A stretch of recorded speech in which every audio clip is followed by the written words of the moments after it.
good morning. Glad you could make it for episode number 2 of U News this week. Happy Super Bowl week to everybody.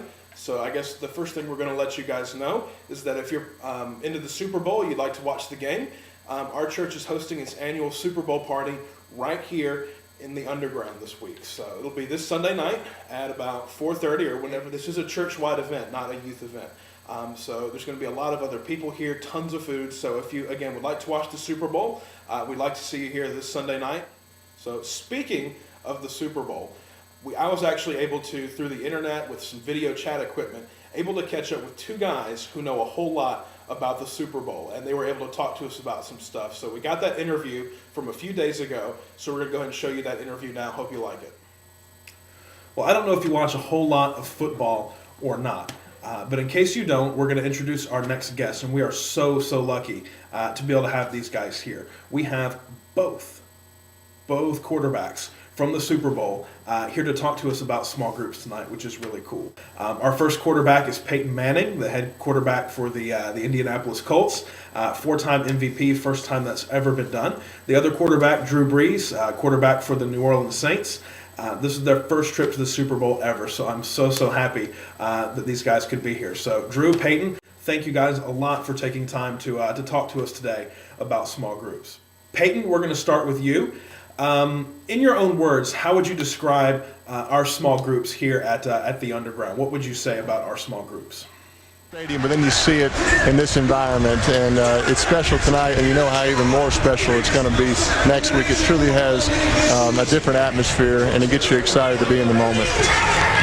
Now, Drew, most people don't know this, but you've actually been to our small groups before, but it's been a really long time. How would you describe what it was like to be gone for so long and looking forward to be able to maybe coming back sometime? Certainly when we were coming here, knowing that they said, hey, we'd love to be back here and feel that feeling again. We all talked about, hey guys, let's visualize being here in February. And both of you guys actually know one of our youth workers. He's actually a Miami Dolphins fan, and you guys are in Miami right now. But his name's Steve. I know you remember Steve. Drew, what would you say about Steve? What do you want to tell us about Steve? And obviously, he's the guy who runs the show, and he's able to spread it around, and he's one of the best of all time. He definitely is, definitely. So, Peyton, I know our junior high, we've had to sort of combine the two groups in order to make one here recently. But just what do you have to say about the junior high and the way that our junior high small groups have just affected you? Hey, those guys have just responded and stepped up to the plate all year long. As an older player, it makes you feel young again and kind of be enthusiastic about playing with these young guys. Cool. Well, maybe you can comment on this other thing we're having to do. Due to the Super Bowl, which you're playing in, we're not going to be able to meet for senior high at our normal time. So we're actually having to meet with our senior hires this Sunday at 12 o'clock, like right after church. They're supposed to bring $5 for lunch, and we're going to do stuff just like we normally do, but we're going to meet here at church Sunday at 12 instead of our normal time. So just what do you think about that? What kind of do you think about the fact that we had to do that? I like that, and that's one of the first things that jumps out at. Peyton, we're going to go back to you for just a minute. We've gotten some new books for our small group, something we've never done before. It actually requires a little bit of work at home, and I know it's kind of changing things up. But what would you say to our students who are just trying to deal with the new books and some of the new things that we're working with in small groups? Well, it's been a special season, and it's been different, but it's kind of been our theme all year. Somehow, let's find a way. In order for our students to be able to get the most out of our small groups, just a little bit of work. We are asking them to go through verses 11 through verse 15 in their student books. What would you say to those students about getting those verses done and finding the time to be able to do that? Well, I think a lot of our success is determined by our preparation throughout this week and the fact that this is all a new experience for all of us.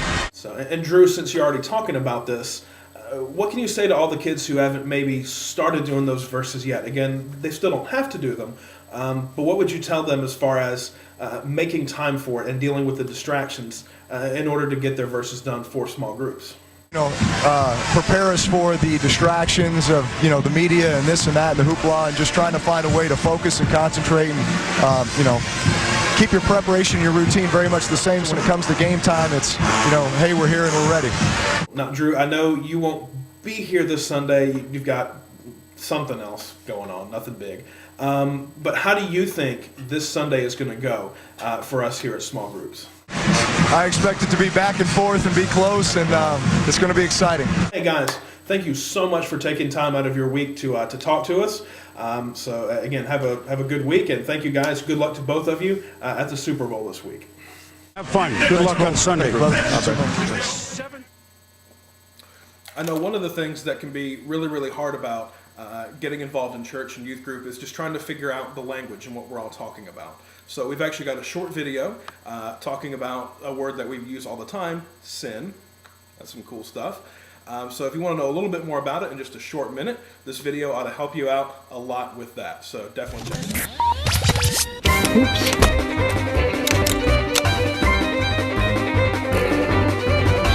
Kids, it's dangerous to miss the mark. Sin really means missing the mark. And it's not necessarily you falling down all the time. It's you potentially missing God's perfect plan and outcome for your life. Because whether you believe it or not, is that God has something specifically designed for each one of you to do. You've been created to do it. You've been fashioned to do it. And God's given you the tools to let that happen. The problem is you don't know how to use what God's given you. Without you consistently training every day on learning how to use what God has given you, there's no way you can hit the mark for your future, hit the mark for what God's called you to do. It takes a certain amount of discipline. It takes a certain amount of interest on your part to maintain the skill level God needs you to have to do exactly what He's called you to do.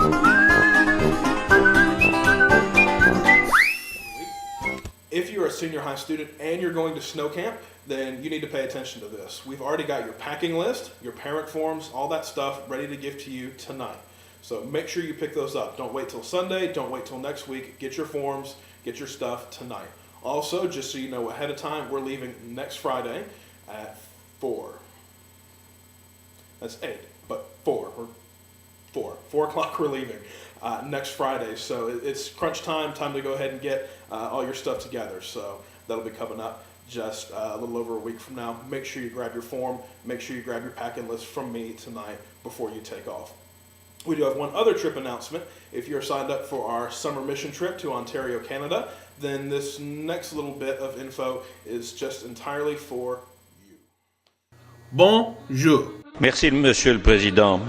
Pendant que les chars menaçaient Tbilissi et que la présidence française entraînait l'Europe dans le rôle de médiateur de paix qu'elle n'aurait jamais dû délaisser, pendant ce temps, j'ai relu un auteur hongrois, Sándor Márai, qui écrit les causes des malheurs qui ont détruit à 2 reprises la Hongrie, la moitié de l'Europe, finalement l'Europe entière, et bousculé le monde, à savoir le nazisme et le stalinisme.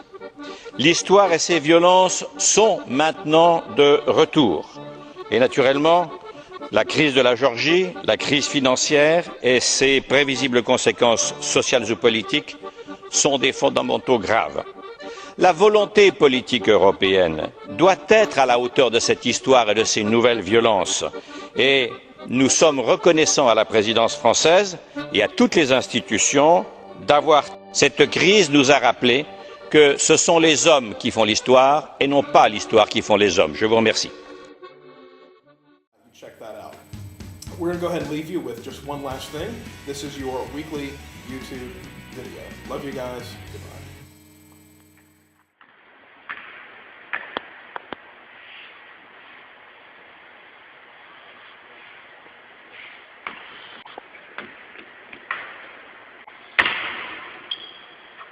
Let's go! Let's go, boys!